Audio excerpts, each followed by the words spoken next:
এই রাফসান প্লিজ ওঠো না, আমি আর পারছি না। আমার ঘুম পাচ্ছে, বিরক্ত করো না। আরে 10 মিনিটের জন্য জেগে থাকলে কি এমন মহাভারত অশুদ্ধ হবে? আরে বাবা, 10 মিনিটে তোমার কাজ হবে? তুমি তো একবার শুরু করলে ঘন্টাখানিকের আগে ছাড়োই না।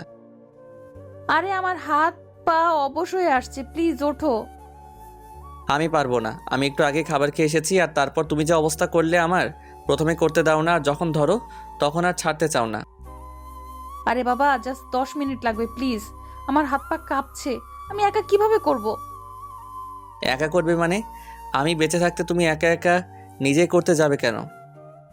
তাহলে তোমাকে নিয়ে যাবো নাকি করতে? তুমি কিসের কথা বলছো আমি বুঝতেছি না। আরে বাবা ওয়াশরুমে যাব, আমার ভয় করছে তাই তোমাকে উঠতে বলছি। ও এই ব্যাপার, আগে বললেই তো হতো। আমি তো ভেবেছিলাম তোমার দুষ্ট চিন্তাভাবনা মাথায় ঘুরছে। কত পারো তুমি? একবার টাওয়ার ডাউন হলে আর টাওয়ারের সিগন্যাল পায় না। এত বড় অপমান! আজকে ফার্স্ট টাইম, তাই একটু নার্ভাস হয়ে গিয়েছিলাম। তোমার ফার্স্ট টাইম, আর আমি তো ছোটবেলা থেকে এগুলোই করি। আরে আমি ওইভাবে বলেছি নাকি? রাগ করো কেন?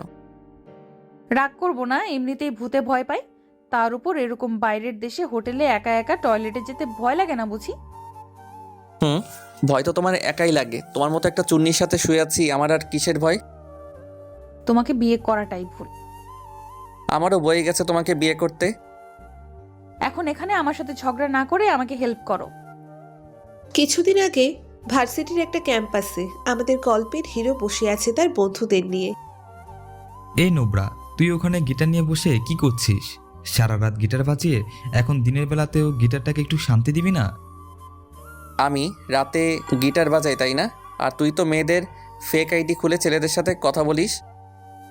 হুম, তুই বেশি জানিস। কে বলেছে তোকে? ওই দিন আমার আরেক আইডিতে রিকোয়েস্ট দিয়েছিলি তুই, আর তোর টাইপিং আমি চিনি। আর শেষমেশ তুই এসব শুরু করলি। আসতে বল শালা, মেয়েরা তাকিয়ে আছে, শুনলে আর প্রেম করা হবে না। তোর সাথে প্রেম করতে বসে আছে ওরা, তুই ছেলেদের সাথে প্রেম কর যা। রাফসানা আর পিয়াস তর্কাতর্কি করছে, এইদিকে ওদের দিকে একটা মেয়ে সালোয়ার কামিজে হালকা পায়ে হেঁটে আসছে। মেয়েটা ওদের সামনে এসে থামলো আর ওদের তর্কাতর্কি দেখে দাঁড়িয়ে আস্তে করে ডাক দিল। এক্সকিউজ মি ভাইয়া, প্রফেসর রাশেদ স্যারের অফিসটা কোন দিকে একটু বলতেন যদি খুব উপকার হতো। আসলে কাউকে চিনি না, তাই আপনাকে জিজ্ঞেস করলাম। পিয়াস কথা বলবে কি, মেয়ের দিকে তাকিয়ে আছে যেন ওর মৃত নানিকে দেখেছে, মানে চোখের পাতা আর পড়ছে না। রাফসানের গিটার সমান তালে বেজে চলেছে, কিন্তু কোনো সুর আর বাজছে না। বেসুরা তালে কি বাজাচ্ছে ও নিজেই জানে না। আসলে মেয়েটা এত সুন্দর যে নিজেরা নিজেদের আবেগ ধরে রাখতে পারছে না। হালকা দুধে আলতা গায়ের রং, কালো সালোয়ার কামিজ আর খোপা, উফ যা লাগছে। দক্ষিণা বাতাসে মেয়েটার শরীর থেকে একটা ফ্রেশ পারফিউম ভেসে আসছে, যা যে কোনো পুরুষকে পাগল করে দেওয়ার জন্য যথেষ্ট। ভাইয়া আপনারা কি আমার কথা শুনতে পাচ্ছেন? না মানে অসুস্থ নাকি আপনারা? রাফসানা এগিয়ে এলো, কপাল থেকে চুলগুলো সরিয়ে দুহাতে পিছনে সরিয়ে দিল। হ্যাঁ, কি যেন বলছিলেন আপনি? ভাইয়া বলছিলাম যে প্রফেসর রাশেদ স্যারের অফিসটা। ভাইয়া আমি না, ও ঠিক আছে। আর রাশেদ স্যারের অফিসটা আপনাকে বললে আপনি চিনবেন না, তাই আমি নিজেই নিয়ে যাচ্ছি, চলেন। আপনাকে কষ্ট দিলাম। আরে কিসের কষ্ট, আপনার জন্যে জান কুরবান। কিছু বললেন ভাইয়া? জান নাকি কি বললেন? না, আম্মু বলেছে সকালবেলা যে সুন্দরী মেয়ে দেখলে দূরে দূরে থাকতে। কেন ভাইয়া, কোনো সমস্যা? না না, আপনার কোনো সমস্যা নেই। সমস্যা আমার। দুর্বল হৃদয় লোক তো আমি, স্ট্রোক করে যদি মারা টারা যাই তাই আর কি। আপনি খুব সুন্দর মজা করতে পারেন। এখানে সুন্দরী কাকে পেলেন? কেন আপনি? আপনাকে দেখলে আসলে সৌন্দর্য শব্দটাও লজ্জা পাবে। কি যে বলেন ভাইয়া, আমাকে তো লজ্জায় ফেলে দিচ্ছেন। আপনি আবারও? বললাম না ভাইয়াটা আমি না, এই যে আমার ফ্রেন্ড পিয়াস, ও আজকে থেকে আপনার মায়ের পেটের ভাই। কি রে পিয়াস, ঠিক বললাম তো? শালা মেয়ে দেখে শুরু, কিন্তু এই হাঁদারাম মেয়েদের সাথে কথাই বলতে পারে না, আর আজকে যেন কথার রকেট ছোটাচ্ছে। ওর কথা বাদ দেন, ও মেয়েদের সাথে কথা বলে না। চলেন আপনাকে অফিসে নিয়ে যাই। রাফসানা সাদিয়াকে ৩-৪ বিল্ডিং ঘুরিয়ে শেষমেশ অফিসে নিয়ে গেল। এই ফাঁকে সাদিয়ার বাসা, গ্রাম, পোস্ট অফিস, বাবার নাম, মায়ের নাম, ভাই বোন কয়জন সব জেনে নিয়েছে। শুধু ফোন নাম্বারটা চাইতে ভুলে গেছে। সাদিয়াকে অফিসে রেখে রাফসান পিয়াসের কাছে এলো, কিন্তু পিয়াসকে পেল না। আবার সাদিয়ার কাছে গেল, কিন্তু সাদিয়াকেও পেল না। কি একটা ব্যাপার! অনেক খুঁজে কাউকে না পেয়ে বাসায় চলে এলো। কি রে বাবা, আজকে তো তাড়াতাড়ি চলে এলি? আজকে কোনো মেয়ে পাত্তা দিল না? আরে আম্মু, তুমিও? ও শোনো আম্মু, আজকে তোমার বৌমার সাথে দেখা হয়েছিল। আমার বৌমা? এটা আবার কে? আমার তো একটাই ছেলে, তাহলে বৌমা পেলি কোথায়? আরে আম্মু, এখনো বৌমা হয়নি, বাট হবে। কে সে মেয়ে যাকে দেখে এত পাগল হয়ে গেছিস? আচ্ছা আম্মু, দোয়া করা যেন কালকে দেখা হয় তার সাথে। এত বউ পাগলা, বললাম যে পড়াশোনা বাদ দিয়ে বাবার সাথে ব্যবসাটার হাল ধর, বিয়ে করিয়ে দেই। আরে আম্মু, আর কাউকে খুঁজতে হবে না, তোমার বৌমাকে পেয়ে গেছি। এখন চুপচাপ খাবার খা, খাবার সময় কথা বলতে নেই। এরপর 1 সপ্তাহ কেটে গেছে। সাদিয়ার সাথে আর রাফসানের দেখা হলো না। সাদিয়া যেন গায়েব হয়ে গেছে। আরও 3 দিন এভাবে কেটে গেল। রাফসান আব্বুর বলা একটা কাজে সিলেট গিয়েছিল। রাতের বেলা বাড়িতে ফিরছিল। বৃষ্টির কারণে গাড়িটা একটা সিএনজি স্টেশনে থামালো ড্রাইভার। রাফসান গাড়িতেই বসে আছে। তখনই বাইরে চোখ পড়তে দেখতে পেল সাদিয়াকে। সাদিয়া ব্যাগ নিয়ে একটা বেঞ্চে বসে আছে।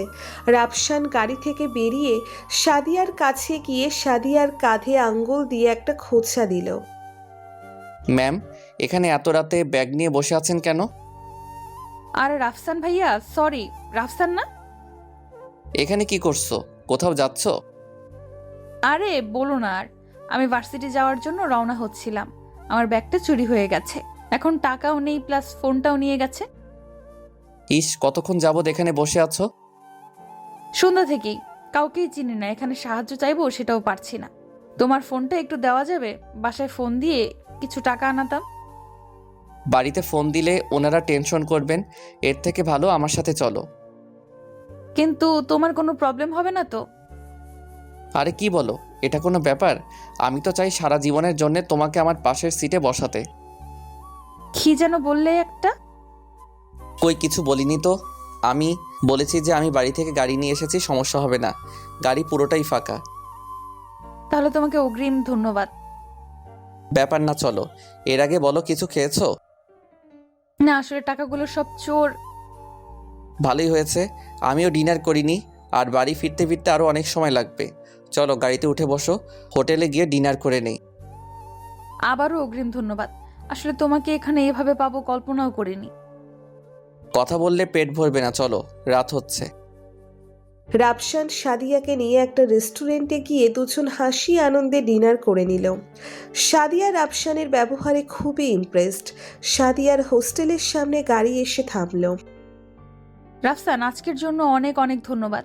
তুমি না থাকলে আমার যে কি হতো। আরে ব্যাপার নাই, নাও এটা রাখো। এইটা তো তোমার ফোন। আমি নতুন সিম লাগিয়ে দিয়েছি, আর আমার বাসার একটা ফোন আছে। ফোন ছাড়া চলা যায় নাকি? কিছু বলার নাই আমার, তুমি খুব ভালো। আরে কান্না করবে নাকি? কালকে সকালে ভার্সিটিতে দেখা হবে। এখন আসি, আম্মু টেনশন করছে হয়তো। আচ্ছা, সাবধানে যেও। ফোনে আমার নাম্বার সেভ করা আছে, প্রয়োজনে কল দিও। আচ্ছা, তুমি সাবধানে যেও, আর পৌঁছে আমাকে কল দিও। রাফসান নাচতে নাচতে বাড়িতে চলে এলো। কি রে, তুই এত খুশি কেন আজকে? আজকে তোমার বৌমার সাথে দেখা হয়েছিল, কি একটা অবস্থা। ভাগ্যিস আমি ছিলাম। কেন, কি হয়েছে? রাফসান আম্মুকে সবটা খুলে বলল, আর আম্মু শুনতে লাগলো। ইস, মেয়েটা একা একা কি একটা অবস্থা, আমাদের বাড়িতে নিয়ে আসলি তো পারতি। আরে আমি আনতে চাইনি, মনে হয় ও খুবই চাপা স্বভাবের। অনেক বলে কই এই পর্যন্ত এনেছি, না হলে ওখানে বসে থাকতো। আচ্ছা, একদিন সময় করে নিয়ে আসিস। এখন যা, ঘুমা, অনেক ক্লান্ত হয়ে গেছিস। চেহারাটা কি হয়ে গেছে? রাফসান সকালবেলা ঘুম থেকে উঠে সেজে গুজে ভার্সিটিতে হাজির। অনেকক্ষণ অপেক্ষা করার পর সাদিয়ার দেখা মিলল। সাদিয়া সোজা রাফসানের দিকেই এগিয়ে গেল। সাদিয়া সোজা রাফসানের দিকেই এগিয়ে এলো। নীল সালোয়ার কামিজে দারুণ লাগছে সাদিয়াকে। হিরো, আজকে তো খুব হ্যান্ডসাম লাগছে। সবসময় এভাবে পরিপাটি হয়ে থাকলেই পারো। কেউ তো নেই যে এইভাবে তোমার মতো হ্যান্ডসাম বলবে। কেন, গার্লফ্রেন্ড নেই তোমার? না, আমি পিওর সিঙ্গেল। পুরো ক্যাম্পাসে আমার মতো আমি এক পিসি আছি। থাক, আর কান্না করতে হবে না। ক্লাস শুরু হতে আরো দেরি আছে। চলো কফি খেয়ে আসি। যাবো, বাট বিল আমি দিব। না, একদম না। অনেক করেছো কালকে, আর সামান্য একটা কফি খাওয়াতে না পারলে কেমন দেখা যায় বলো? তবে আজকেই লাস্ট, এরপর থেকে সারা জীবন আমিই দিব। আচ্ছা, বাট সারা জীবন মানে? কথার কথা। আচ্ছা সাদিয়া, তোমাকে আজকে কিন্তু খুবই দারুণ লাগছে। তোমার বয়ফ্রেন্ড খুব লাকি, এমন একটা গার্লফ্রেন্ড পেয়েছে। থ্যাঙ্কস, বাট সরি, আমিও তোমার মতো পিওর সিঙ্গেল। এটা শোনার জন্যই তো কথাটা এভাবে বললাম। কিছু বললে রাফসান? না, বললাম যে কফিটা তোমার মতোই দারুণ। এইভাবে বলো না, প্রেমে পড়ে যাব। পড়তে পারো, তোমার মতো যদি কেউ হয় তাহলে খারাপ হবে না। সাদিয়া রাফসানের দিকে তাকিয়ে আছে আর রাফসান সাদিয়ার দিকে। দুইজন চুপচাপ। রাফসান সাদিয়ার চোখের দিকে তাকিয়ে আছে আর সাদিয়া রাফসানের চোখের যেন মায়ায় পড়ে যাচ্ছে। আচ্ছা রাফসান, আজকের মতো উঠি, ক্লাসে যাই, চলো। রাফসান সাদিয়াকেও ডিপার্টমেন্টে ছেড়ে দিয়ে আসলো আর রাফসানের ডিপার্টমেন্টে ক্লাস করতে লাগলো। ক্লাস শেষে রাফসানের সাথে সাদিয়ার দেখা হলো না। সাদিয়া মেসেজ দিয়ে বলল যে ওর একটা দরকার আছে, সেজন্য চলে যাচ্ছে। এভাবে 1 মাস কেটে গেল। রাফসান সাদিয়ার কাছে যেতে চাইলেও সাদিয়া কৌশলে রাফসানকে অ্যাভয়েড করে, যেন সাদিয়া চায় না রাফসান ওর সাথে মিশুক। আজকে সাদিয়া হোস্টেলে ঢুকতে যাবে, তখনই গেটে রাফসানকে দাঁড়িয়ে থাকতে দেখল। আরে হিরো যে, এইখানে এ সময় কোনো দরকার ছিল? তোমার সাথে কথা আছে, আধা ঘন্টা সময় হবে। আচ্ছা বলো, কি বলবে? এখানে না, অন্য কোথায়। সাদিয়া রাফসানের চোখে চোখ মেলাতে পারছে না, কেমন যেন একটা ব্যবহার করছে। রাফসান যেন খুব রেগে আছে, একটা পার্কের নির্জন একটা জায়গায়। তোমার আমাকে নিয়ে সমস্যা কি সেটা বলো। এগুলো কি বলছো রাফসান? আমি কখন বললাম সমস্যা? সাদিয়া, কিছু লুকানোর প্রয়োজন নেই। তুমি জানো আমি তোমাকে পছন্দ করি, আর আমি এটা জানি তুমি আমাকে ইগনোর করছো। আমার প্রশ্ন হচ্ছে কেন? তাহলে আর কিছু লুকানোর প্রয়োজন নেই। আমি একটা গরিব ঘরের মেয়ে, অনেক কষ্ট করে লেখাপড়া করে এত দূর এসেছি। আমার আর তোমার ফ্যামিলি যেন তেল আর জল, তোমরা কোথায় আর আমরা কোথায়। তাই আমি চাই না তুমি আমার সাথে ওসবে জড়াও। এটাই কারণ। তুমি কি ছোট বাচ্চা? তুমি এই বিষয়ে আমার সাথে কখনো 2 মিনিট কথা বলেছো? আমি তোমাকে প্রথম দেখে আমার আম্মুকে বলেছি, আর আজকেও বলে এসেছি। আমার আম্মু জানে আমি তোমাকে পছন্দ করি, আর আমার ফ্যামিলি অমন না যে টাকা পয়সার বাড়ি গাড়ি দেখে মানুষকে বিচার করে। আমরা মানুষের চরিত্র, ব্যবহার আর মন দেখে মানুষকে মূল্যায়ন করি। কিন্তু তবুও রাফসান, আমি আজকেই তোমাকে বিয়ে করব। তোমার আব্বু আম্মুকে ফোনে সবটা বলেছি, ওনারা আসছেন ঢাকা, আর আমার আব্বুকেও আমি বিদেশ থেকে আনিয়েছি। আজকে যা হবার হবে। তুমি শুধু এটা বলো, আমাকে তোমার হাজবেন্ড হিসেবে কেমন লাগবে? আমাকে পছন্দ করো কি না? সাদিয়া কোনো কথা বলতে পারছে না, কান্না করছে আর মাথা নাড়াচ্ছে। রাফসান এগিয়ে গিয়ে সাদিয়াকে জড়িয়ে ধরল। আরে পাগলি, কান্না করো কেন? তুমি সামান্য বিষয়ের উপর এতটা কষ্টে আমাকে কিভাবে দিলে বলো তো? আমিও তোমাকে অনেক লাইক করি, বাট সব কিছু চিন্তা ভাবনা করে মনে হলো আমি তোমার যোগ্য না। প্লিজ আমাকে দোষ দিও না। তোমাকে দোষ দিব কেন? আজকে তাহলে বিয়েটা হচ্ছে ম্যাম। আমার আব্বু আম্মু আমাকে বকবে প্রচুর। আমি আছি না, দেখি তোমাকে কে কি বলে। ওই দিনই সন্ধ্যাবেলা ওদের বিয়েটা সবার ইচ্ছেতে সম্পূর্ণ হলো। বর্তমানে ওয়াশরুম থেকে বের হতেই সাদিয়াকে জড়িয়ে ধরল সাব্বির। কি এনার্জি চলে এসেছে শরীরে! আজকে তোমাকে দেখাবো আমার শরীরে কত এনার্জি। এটা বলে সাদিয়াকে বিছানায় নিয়ে গেল রাফসান, আর তারপর বিছানাতে শুরু হলো 3য় বিশ্বযুদ্ধ। গল্পটি কেমন লেগেছে অবশ্যই কমেন্ট করে জানাবেন। নিয়মিত গল্প শুনতে পেজটি ফলো করুন।